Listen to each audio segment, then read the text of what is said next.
Un premier lot de manuels destinés aux 3 provinces éducationnelles de Kinshasa est arrivé dans la capitale en provenance de Matadi, premier point d'entrée des manuels pour les écoles de la partie ouest du pays.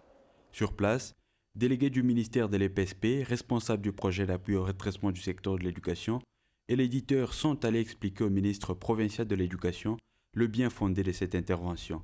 6 millions de dollars ont été déboursés par le PARS pour acquérir ces lots de 3 900 000 manuels de français et des mathématiques destinés aux classes des premières et deuxième années primaires. Au PARS, on tient à rappeler qu'il s'agit d'un lot additionnel qui vient s'ajouter aux 14 millions de manuels distribués en 2010 pour faire face à l'engouement suscité par la mise en œuvre de la politique de la gratuité. Avec cette politique, il y a eu l'accroissement des effectifs dans les écoles. Et ce qui a fait qu'il y a eu un besoin en manuel scolaire parce qu'il y a eu beaucoup d'enfants qui sont entrés à l'école.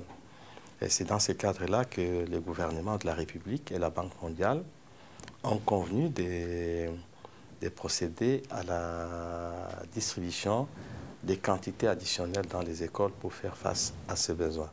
Deuxième point d'entrée, Goma. C'est de là que le manuel sera distribué aux écoles de la partie est du pays. Des manuels grâce auxquels le PARS entend contribuer à l'un de ses objectifs, à savoir améliorer la qualité de l'enseignement primaire. Avant la distribution des manuels scolaires, ce qui est vrai, c'est qu'on a constaté qu'il y a des élèves qui terminaient toute l'école primaire sans avoir accès au caractère imprimé dans les manuels, ce qui était un peu préjudiciable, et surtout pour les élèves, quand ils se présentent, par exemple, au test national de fin d'études primaires, où les tests est imprimé.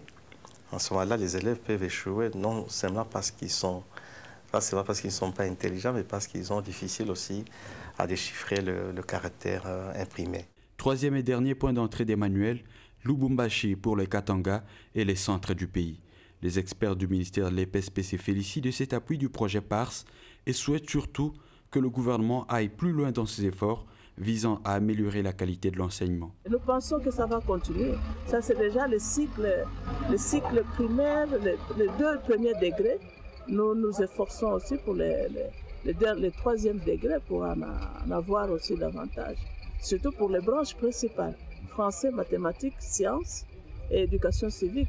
Ces manuels seront gratuitement mis à la disposition des élèves des premières et deuxième années primaires de toutes les écoles publiques et privées agréées de la RDC.